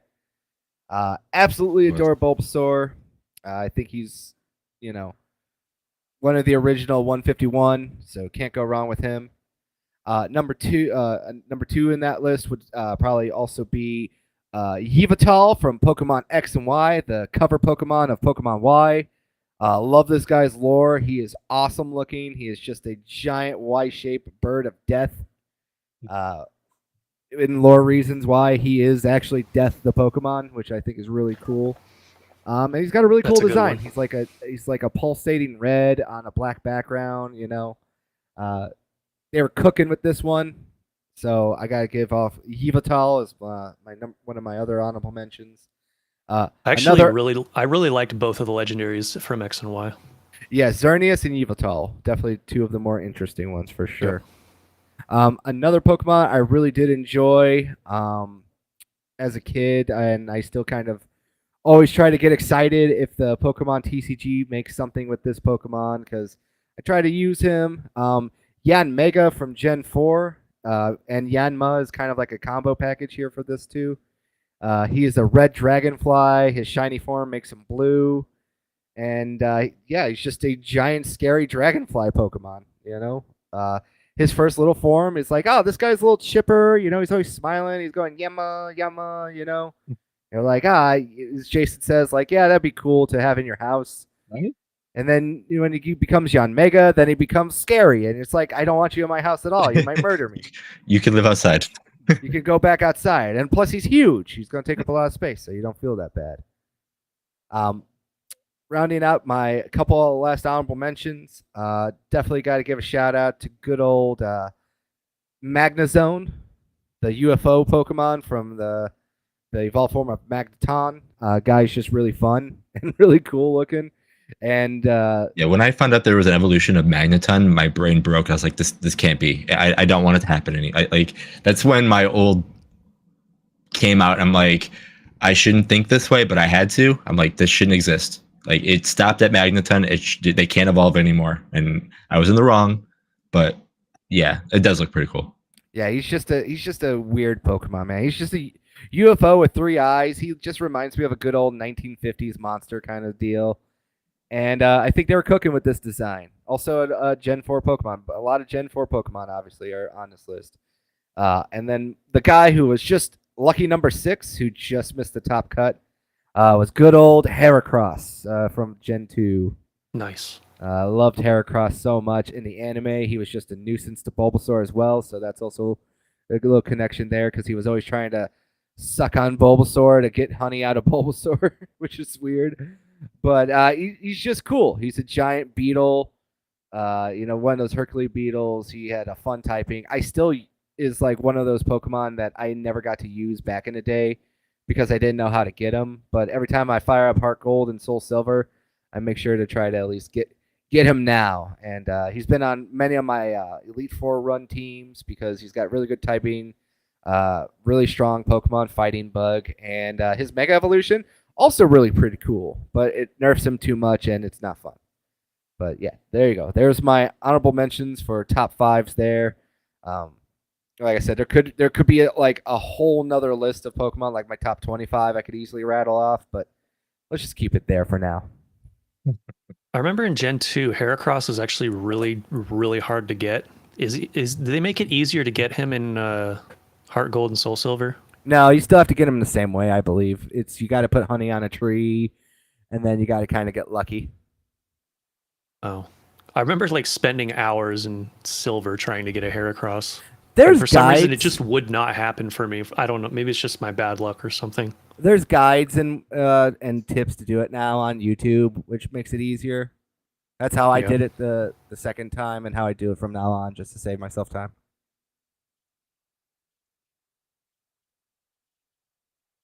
I mean, I guess this is going back to Gen 1 for me, just on my part. Like, how many people try to get the mute? Like, because you're talking about like ways to catch Pokemon. How many people tried the whole like getting on the ship and getting knocked out and trying to move the thing with strength? Am I the Yeah. only one? Because okay, I didn't know if I was the only one, because I didn't know if like later on people realized that's not the way to do it, and you can kind of look things up and everything like that. But man, I spent so much time trying to figure that stuff out, and obviously no good. Thanks Game Shark though. Yeah. Yeah, I remember all the interesting rumors that spread around about games in general in the 90s. Mm-hmm. Like how you could unlock Raichu in Super Smash Bros. N64. Or Sonic in Super Smash Bros. Melee. Yeah. Or the Halo God at the top of Headlong. So, and I mentioned that too, just because we're here, but like this is a little earlier. I'll be talking about it, but yeah, if you're into top fives, next week we are, not next week, in 2 weeks, we're doing our top five, like April Fools kind of joking news stories from game magazines and all that kind of stuff. So those could be on the list for some people. So yeah, so just a little taste for everybody that's still watching, that's waiting for 2 weeks. We will be doing some fun gaming news stories for April Fool's Day, or EGM being their things, or GamePro doing their kind of thing. So it's going to be kind of fun. I couldn't even come up with one, so I'll pass on that one. Yeah, there's a lot more than you think, but yeah, it's going to be a very, very interesting, fun show. So number one, Diablo Immortal. It's a joke, but it's actually, that's a good call. Actually, I will say it wasn't that bad of a game. No, it wasn't, and I think I actually played it at that BlizzCon. Yeah, and I just told people, I'm like, the only problem is that they announced it as a phone game. Right. If they would have said it was mobile and PC, I think people would have been more fine. Yeah, like I said, it wasn't terrible. Like I say, it did the fix on the before the newer one came out, so it was fine that way. But I can definitely see the issue with it. But yeah. All right, back to this top five. Lois, what's your honorable mentions? Well, I only have 2 that I would consider like my number 6 or 7, but I also have a bunch more listed too that are like in no particular order. My number 6 is probably Mewtwo, because he helped me out a lot in Pokemon Stadium back in the day. And I like him in Smash too. And I also really liked Pokemon the first movie when I was a kid. One of the first ever broken Pokemon in all competitive play. Yep. Yes. And then my number 7 is probably Tyranitar, just because he's just so dang cool. He is. I can agree with that. One of my more favorite pseudo legendary Pokemon. Also got a Mega Evolution. Really strong, but the problem is just kind of like with some of these other ones. I never got to find him, until very late in the game. Yeah, in Gold and Silver, you can't get him until you've beaten all 16 gyms, and then you can get him and use him for maybe one battle, and then that's it. Yeah, so it was a big whiff on their part for that one, for sure. Sounds like it. Is that in like Hound Dower too, which was another weird one? Like Gen 2 had like a lot of like really cool Pokemon, and then like dropped the ball on getting to be able to use those Pokemon. It's like, what are you doing? Oh yeah. Yeah, there were like no new fire types except for Cyndaquil for like the first 8 gyms, basically. Unless you count Slugma. No, because you can't get him until you go to Kanto. That's what I mean. As well. It's like it's so dumb. Yeah, I don't. That their design decisions just baffling in that game sometimes. But all right, so I'll speed through the rest of my list. I have Rapidash on there, including the Galarian form. I like them both. Kabutops, Zapdos, you mentioned earlier. Dragonair I have on here. Cyndaquil, Totodile, Suicune, Celebi, Gardevoir, Wailord, Altaria, Wailord. Melodic. Torterra was my favorite starter in Gen 4. Volcarona was really cool. And then Beware, which we talked about earlier. Obstagoon, the edgy form of Linoon, the evolution, I thought was really entertaining Pokemon in Gen Gene 8. Simmons, yeah. And then I also have Ceruledge, even though I haven't played the games yet. I will definitely be using him once I do. He has an amazing full art in the Pokemon TCG as well. Oh, I bet. Oh, I actually pulled one from my Korean pack. It's one of my favorite art designs. And yeah, that's my honorable mentions. Yeah, no, a lot of the like, if I see like a card that has like these five and has a really good like full art special card, it's so hard for me not just to like purchase it just to put up somewhere just to hang because some of them look super super super nice. I always yell at my wife and saying if I never met you, I'd be rich right now. Because I always look at all my full art collection that I sold just to quit Pokemon and to take her out on a nice vacation and everything. I was like, we could have paid off our house. I don't even want to talk about how many Shadowless Charizard first editions I had when I was playing the game that I don't currently own. Yep. So just remember, kids, stay single forever. Women ruin everything. Or just remember, if you're a collector, stay a collector. I like my motto more. Women ruin everything. All right, I'll go through my five. These five were right up there too. They said the five that I have listed here are easily my number five. The one that just missed it for my number six was Jolteon. Again, it's my favorite Eevee evolution. So electric types like one of my favorite types. So just having the electric, puppy, fox, whatever you want to call, however you want to describe it in that way. I was just a huge fan of Jolteon. Another one was Poliwhirl. Just Poliwrath is fun too, just because he's a bigger buffer version, but just a Pokemon that started as like a tadpole with the Sega Dreamcast logo, which I know it's not the Dreamcast logo, but that's what I said. That looks like it wants to beat you up. It's just hilarious to me. And then some of the newer ones that are on my list is Lucario. I had no idea who Lucario was until Smash Brothers, and I found out the thing looks awesome. And then, like I said, fighting types. One of my other favorite fighting is other types too. So Lucario is awesome. Again, now this goes to like the newer grass types that we're talking about, like Grookey. I think is another adorable looking Pokemon. Not the biggest fan of it evolution chain, but like just Grookey in general. Rowlet, as I talked about earlier. And then another one that I never used a lot of, but I always tell myself when I play it, I want to try it and use it, is Seeking. I think Seeking just looks pretty cool. But there's so much better Pokemon to use other than that, especially after I give my number one, then the reason why I don't use that. And then there's also Lapras for ice and then Articuno for ice too. So it's so hard for me just to be like, you know what, I'm going to use this thing. But for some odd reason, Seeking to me always just was a really cool looking Pokemon that pretty much never used. But he deserves a shout out because he's the one that always was there. It's like, I like this Pokemon, but I just never use him.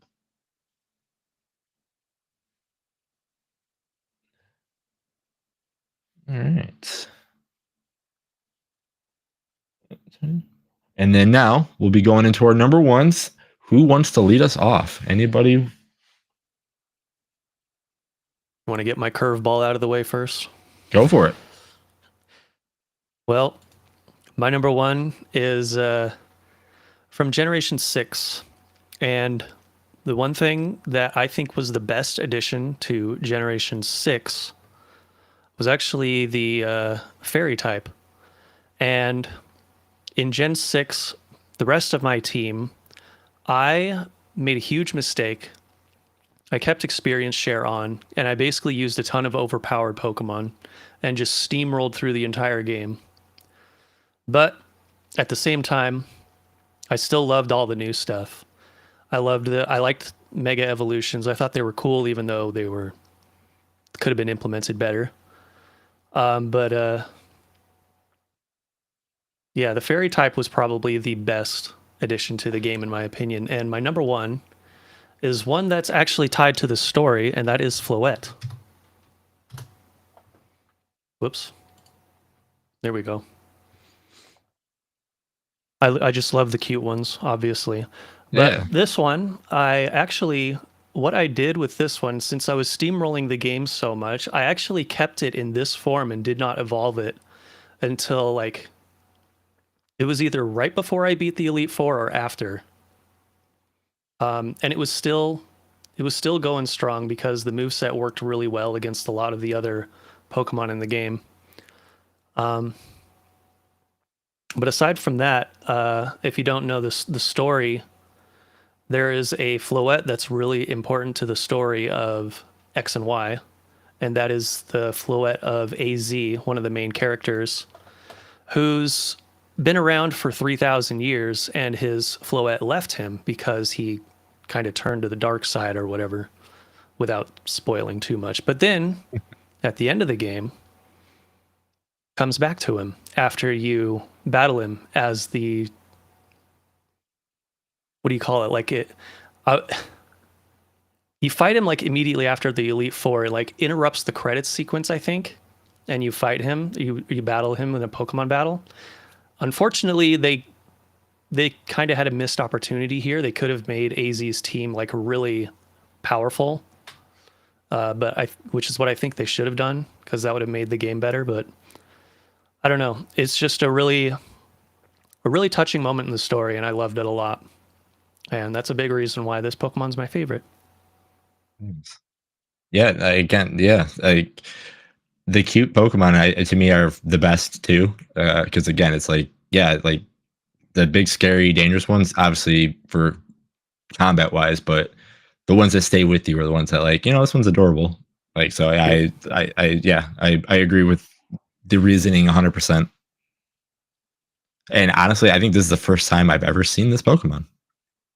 Really? What does the evolution look like by chance? Florges is its name. Florges. Yes. That's actually that's what it looks like. Holy crap! I've never seen that one before. I for sure have never seen that one before. Yeah, shockingly not grass type too, which is funny. Yeah, I was wondering why it wasn't a dual type for some reason. They just went with pure fairy for this type too, which is also funny though, because its lore is based off of fairies, obviously, and how they have like that connection with nature, and every one of its evolution lines has to do with like flowers. So it will have different coloring depending on what kind of flower you catch it as a smaller one. So it could be blue, white, pink, red. Cool. So yeah, mine was a blue one. And it can also learn a lot of grass moves too.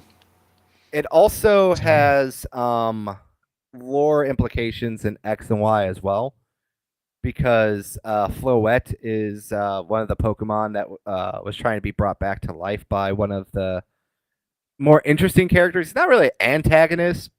He's kind of like the guy that killed all the Pokemon trying to bring back his dead Floette. And that Floette also has special coloring as well. It's like a black and red and bluish looking color. It's like a navy blue. It's pretty cool.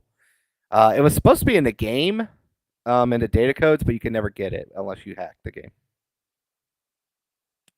Interesting. Yeah, it's unfortunate, but the first form is also really cute. Just look at that, the little 4-inch Pokemon. That baby. Yep. That's funny. I love it. That's funny. Yeah, no, I will say for sure you do have the cutest 5 Pokemon. I will for sure say that. Even Absol's kind of cute too. Oh yeah, he's in the Edgeway, yeah. Like actually I was to say your 5. Yeah, I'd say your 5 definitely is the cute, adorable 5. Absolutely. All right. Carl, do you want to end us, or do you want to go second for number? You'll end us. All right. So then I will go with mine. Mine's gonna be pretty easy. If you've heard me talk about Pokemon in general, you probably heard me say what this favorite one is. It's Captain Cool. He's got his own squad named after him. I love the final evolution of him, but if I could just have him as strong as he is in the game and not evolve him, I'd keep him as that forever. But it's definitely Squirtle. Like, I had a you feeling. just, yeah, Squirtle is. I mean, you put Shades in that Pokemon, like he's in the Squirtle squad, and he is the coolest Pokemon ever. Yeah, I loved this. I loved the Squirtle squad in the anime too. Yeah, like come on, like you just look at that one and I don't know. It's like I said, I love Blastoise. I told myself I wasn't gonna put Squirtle and Blastoise on my list because it would be easy to do that. But if I had to choose the one, like it's definitely him. Like it's almost like as soon as I said this list, I'm like, all right, one's easy, and everything else is just falling into place. But yeah, he was technically not the first. Like I had blue version, and I saw Blastoise, I'm like, oh, this is cool. But I picked Charmander for some reason. And then I realized, oh, this is what you do. So then I restarted the game after Misty kicked the crap out of me, and then I saw this guy, and I was like, oh, cool, this guy is really cool. And then that's now who I picked in Gen 1 and anytime I have a chance to get a Squirtle, he's been my homeboy since, not the first time I played it, but the first time that I had to reset the game to play the game. So Very nice. I kind of like Mega Blastoise too. He has like a giant cannon on his back. yeah. When I saw that one, I was like, man, he's got some heavy artillery. Yep. Yeah. It's like a turtle tank. Yep, that's exactly what he is. The shellfish tank Pokemon. But yeah, and then again with the names, I'm always been a huge fan of the names when I guess the American style of the names because of how they do. It's like a squirrel turtle, perfect name, and with the tail and everything that way, and then a war turtle, doing stuff like that, and then Blastoise with a tortoise and all that stuff. So like just names in general have always been an awesome way to kind of like, I like this way it looks and it's got a kind of a clever name. Like, all right, you got me. Yeah, it's a good one. Yeah. Better than saying Charmander, like a lot of people probably would have. Yeah. I honestly, like I said I had the blue version, my brother had the red version, and I was like, oh, cool, this thing looks cool. It's got a lizard with the thing, and that was the first one that I picked. I didn't do the thing where you go through all the balls and see what they are because I didn't have the strategy out at the time. So I was like, oh, cool, I got this one. And then when I found out that there's this guy, I was like, all right, I gotta. And then again, whole Misty Starmie beating the crap out of me. I was like, okay, I gotta switch. But yeah, and that's why he's my number one. But yeah, Carl. Like I said, yeah, there's not much more to talk about Squirtle except for again how cool he is. So, what is your number one? I was gonna say I don't think I've ever used Squirtle when I know I've played through the original game several times, but I don't think I ever used Squirtle. You'll have very easy time. Yeah, you'll have very easy time for the first, and then obviously you'll be catching Pokemon to beat Misty, but then you have a high defense, high special attack Pokemon just ready to go. And then Blaine becomes absolutely not even no chance. The only thing that sucks about picking Squirtle, I will say, is there are a lot of cool water type Pokemon. So unless you want your team to be heavy on the water side, it's kind of sad on that part. So there's always times where I'm like, because again, that's where like the whole like poly world is like, man, I really want to pick you, but I don't need you. Or like, having the Lapras, I'm like, I really don't need you either.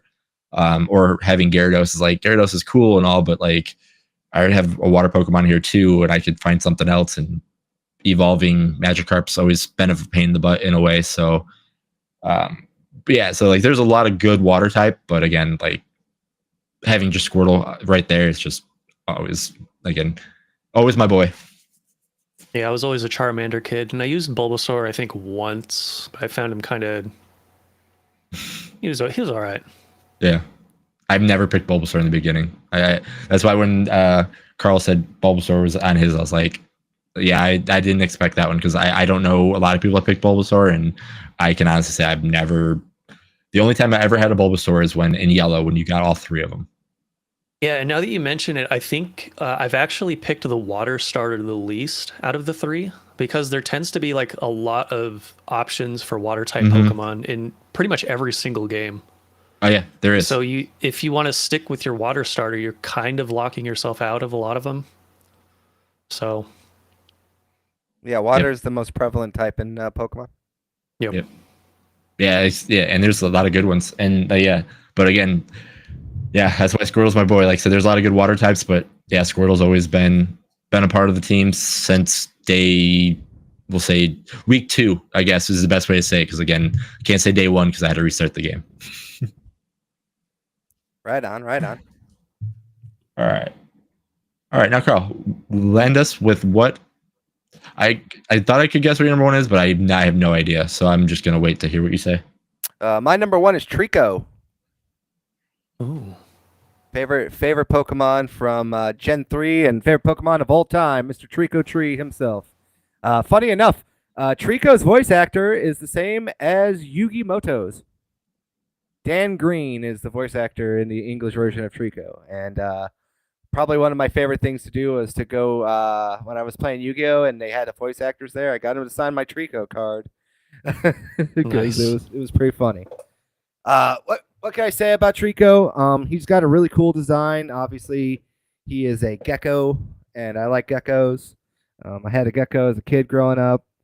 I like his evolution line a lot. I still think that his middle evolution is better than his final evolution. I wish they could have flip flopped those a little bit. But overall, just like him a lot.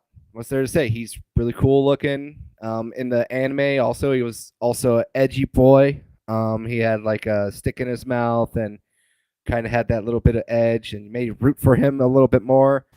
Another thing too, I really like about Trico is that he's also part of a meme where it's like gay Trico. If you ever look it up on YouTube, you can see a very funny thing in the Pokemon anime where there was like more of an effeminate looking Trico running, which is kind of funny.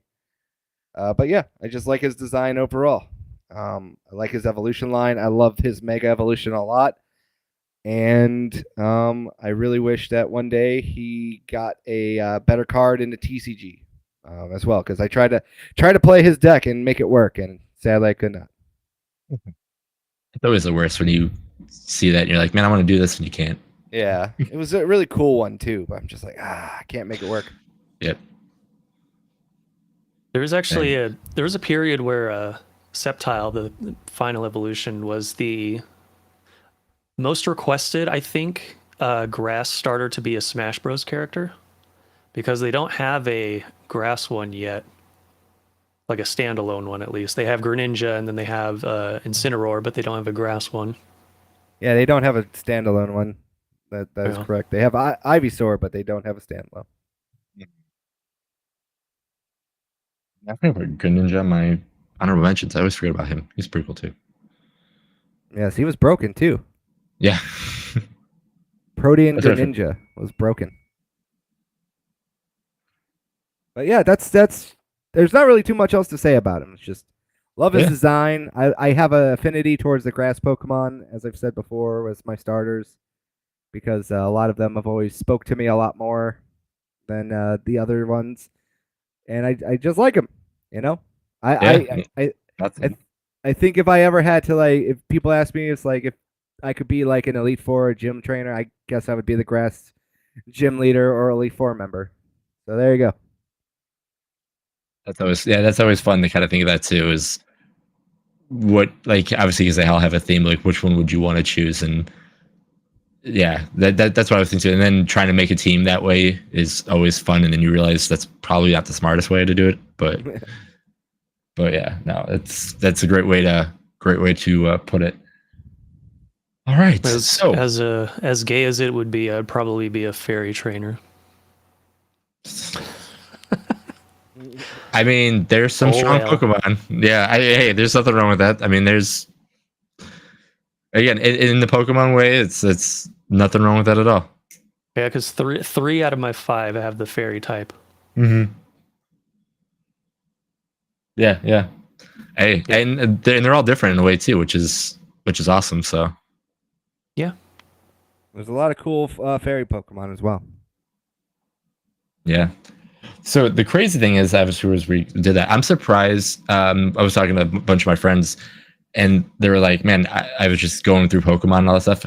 I am surprised that nobody had top 5 EV evolution Pokemon. I mean, I'm the only one who kind of mentioned one as an honorable mention, but I was surprised that because for some odd reason I thought Eevee was still one of the most popular Pokemon, and then whatever evolution you could choose pretty much.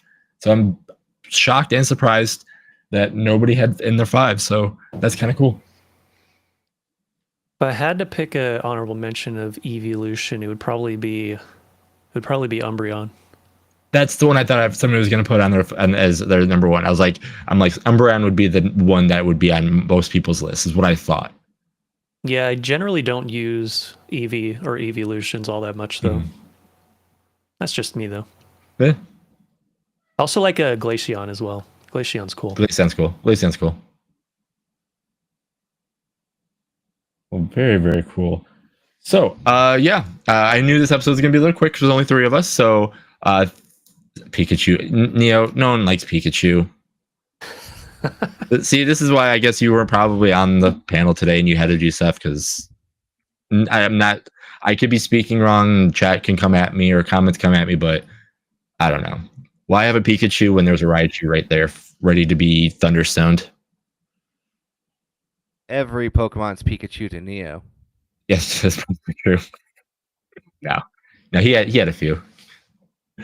I actually had a Pikachu on my team in Pokemon X with like that item that raises its stats to be kind of on par with an evolved form. I had that on my team for a while. I think I replaced it with a Zapdos though, because I was just being brainless in that game and just used the most powerful things I could find, even though I really didn't need to.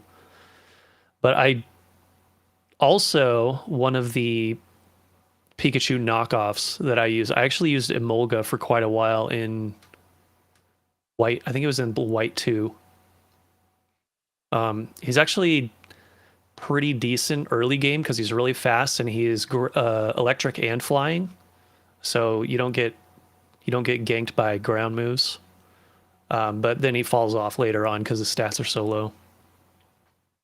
Eviolite, yeah, that's the item I had on Pikachu, I think. Well, Pikachu might have had like its own dedicated item though, because it's freaking Pikachu, so of course it did. I can't answer this one for Neo because I only know, I think, 6 or 7, so I don't know if there's any more. But he was asking how many EV evolutions are there now? I believe there's 8 total. Oh, 8. Okay, so I wasn't too far. Unless there was a new one in Gen 9 that I don't know about. Yeah, I still haven't played those. Yeah, because there's Dark, Fairy, 3, and then I'm missing 2. So yeah. There's a Psychic and a Grass one. Yeah. Yep. Okay. It's all right. So there isn't any other crazier ones that I didn't think of. So. All right. So with that being said, I guess because usually Neo sends it over to me because I have to remind him. I can go with our top 5 as of right now. I have a feeling that this is going to be another list that's going to be revisited because there's probably going to be more Pokemon that's going to be added, and who knows what could happen. Also, with the smaller panel, easily things can be moved, changed, and everything like that. So if you are a fan of Pokemon and you are in the Discord and you want us to revisit this, let us know. We'll love to revisit this one to get it a little bit more. But as it sits right now, our tied for 5th is going to be Zapdos, Giratina, and Rabombi. And our tied for number 1 is Floette, Squirtle, and a Trico. So that is our top 5 right now as it sits. And yeah, Lois, you have anything going on or anything to plug or anything like that? Yeah. Also, I remember I was saying before this that I was going to be shocked if we had any overlap in the top 5s. Oh, I knew we weren't going to. I thought, like, out of my top 5, I thought maybe Absol would be one of them because that one is pretty popular. But yeah, we got none. So it Yeah, is what it I is. had a Also, yeah, good. when you guys revisit a top 5, do you like take that cumulative thing at the end and like compare it to the previous one or add on to the previous one? So I have notes that I keep, and then I transfer the notes over to the next episode, and then if anything gets on there, they get their little my math top 5 list points things get thrown on there, and then the list changes. So yeah, I Okay. I keep all my notes and my lists all in one spot, and then I have my own little formula that I guess is the best way to do it for top 5. And yeah, so anytime we revisit stuff, anytime we do anything like that, everything carries over, and it just makes it the definitive top 5. So that's why we always say, like, if you're not on an episode and you see an episode that we did, don't be like, oh darn, I want to do that one. Just let us know, because there's other people too that could want to do it, and we could make the list better. Because again, it's not what myself want for the top 5, is what the more people that we get on them, like, to make it an official top 5 list. So because I can just be like, hey, my 5 is the best 5, and I don't care what you guys think, but that's not true. Yeah, well, I should bring like 3 or 4 more people on to do the next top 5 Pokemon, and they're all different again. Oh, they're that's not even the same as any of the ones we picked. Oh yeah, it's gonna be like volume 5 of top 5 Pokemon, and our number one's gonna be 15 different Pokemon, or however many guests we had different Pokemon, because no one's gonna say the same guy. Yeah, anyway, hello, I am Lowest Expectations. You can go check out my channel. I do Smash Bros every Monday, but I may be switching that to every other Monday, just because I want to get some more different stuff done. And the game is starting to piss me off a little bit, not gonna lie. Maybe you will have to, where you can wait till June or whenever the new Switch comes out, and maybe they'll spoil the new Smash Brothers next week, and you can get ready for that one. Yeah, we'll see. On the April 2nd, I will be doing a live reaction to the Direct. And on April 1st, I'm planning to release a video that's just a goofy meme video about a game I played on stream a while back. Other than that, I'm currently playing through the latest Trails game called Kai no Kiseki. It's only in Japanese, but we have a fan translation out. I just started streaming that. I should be continuing it tomorrow. And other than that, I think that is all. Nice. You can follow me on Twitter if you want, but I don't post anything, so why bother? Yeah. Very nice, very nice. Carl, what's been going on with you? I will be back tomorrow night with our good buddies and friends, Mr. Extra Zero, as well as Mr. Cream NATO himself. And we're going to be doing a March gaming recap. Is a new YouTube thing I want to start doing every month. Sit down with a couple friends, talk about what we played for the month of March, and preview the month of April for gaming. Talk about that stuff as well. It's not going to be like always a Wednesday show. It's going to be always kind of like at the end of, April next month, May, and stuff like that. Just sit down once a month, talk about games that we played, both new and old, and preview games that are coming out next month that we're looking forward to checking out and looking at. Very curious to see what Mr. Cream NATO and Extra Zero have been playing themselves, as well as you could get a little recap of what I've been doing. Kind of feel like gaming discourse online has just basically gone into the wind to be garbage. And I feel like it's time to come back and just talk about games and try to promote more of that too as well. So yeah, there are a lot more good games out there than there are bad games. It's just about talking about games again, Mm-hmm. Like I just really am getting worn down with gaming discourse on Twitter, whatever you want to call it, and it's not fun, And also, but have you heard that Assassin's Creed Shadows is bad? I have heard Assassin's Creed Shadows is something. No, I get you. Like, there's so many people who just won't stop talking about that game, even though they're not even playing it. It's like, come on, just let it die. Here's the thing. I'm not going to derail too much more. I'll make this really quick. No, you're good. Hey, this is what the show's about. It's more so like I'm just tired of going online and I can't tell if a video game is good or bad. I can just tell that Right. somebody is PMSing like a Karen about something, and I feel like kind of why I got into just doing my show and just kind of not caring what other people think. I'm just gonna say my opinion, and if you're pissed off, oh well, sorry and shit. That's not my fault. Mm. And I feel like there's just been so many people that just want to talk games again. They just want to have fun. They want to talk about what is having fun, and not like have to constantly conform to this like weird social clique. Like you have to love every video game, you have to hate every video game, you have to basically LARP up everything to be like this over dramatic like teenage girl type of like drama. Like it's like we're I but we're older men now. Like Jason and me. I don't know about you, Lois, but I can say like we're older men. We're not trying to be the popular kids at the tables in the lunchroom anymore. It's yeah. like I don't like. I mean, this is a good way to promote your show too. Is like I don't understand like why people have to like think a game is so bad or pick apart a game so much. There's games back in the day when like the older people too that are playing games. There are bad games that we used to love and we didn't care what people said about it. Yeah. Now that if somebody likes a bad game or somebody's saying this because so much money is being spent, it's like, oh God, you like this game, you should be shunned. Like, just who cares? Let the person, if a person likes a bad game, let them like it. Like here. Yep. Like I hate on Death Stranding, but it's more of a LARP at this point, because it's funny Mhm. just to say, like, do I actually believe that people who like Death Stranding would have supported Nazis to the rise of power? No, of course not. I just like to be hyperbolic like that a little bit. We're having fun. But Right. yeah, it's more so like just ever since I started doing this YouTube stuff, it's just been very nice to just have like more people relaxed and refreshed and just want to talk games again. Mhm. I've had a lot of great conversations. I've had a lot of great guests. And Cream and Zero, those are two of my favorite people. And I love that they want to even come on and talk games with me, and obviously you, Jason, and Neo, and Lois, and everyone else.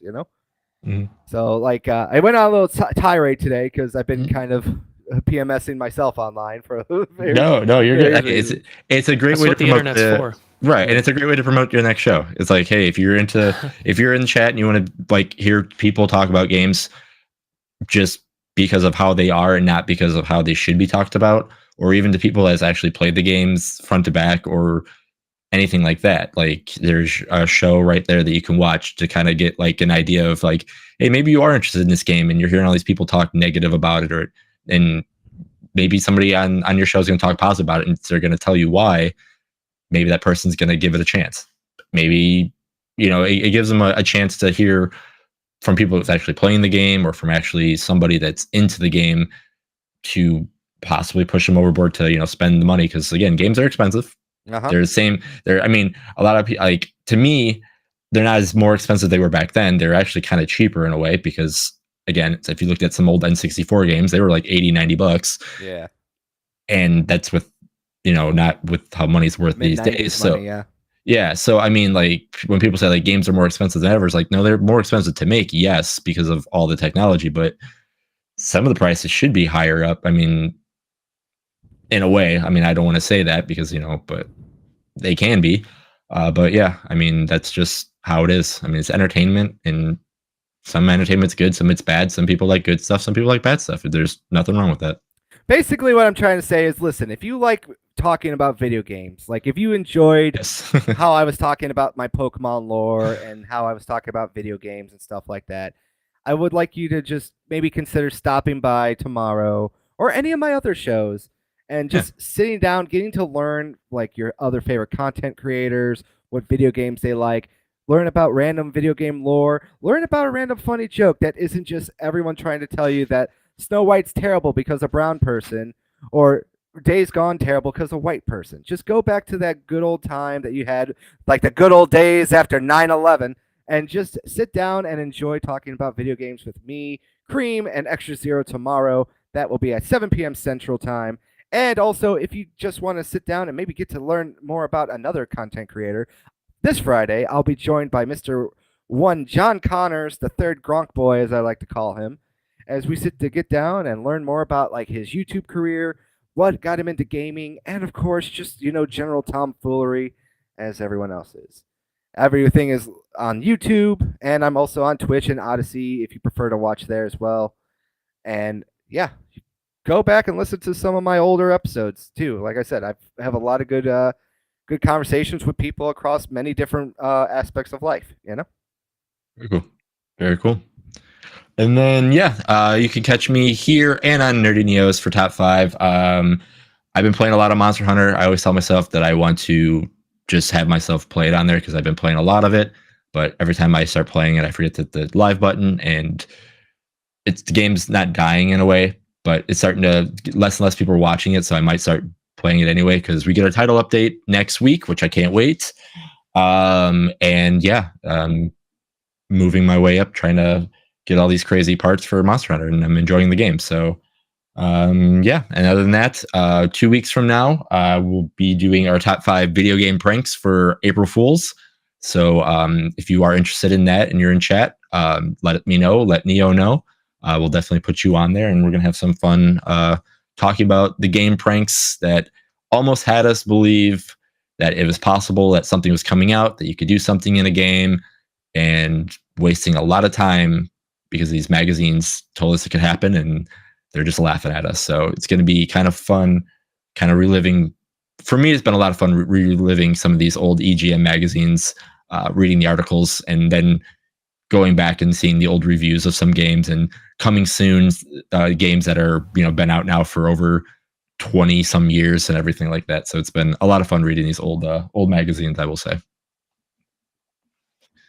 All right. Is that it? Thank you all for watching. Thanks for stopping for top 5. Hope to see you on the next episode. Give us a like, subscribe, all that fun stuff. And we'll see you next time. Bye. Later.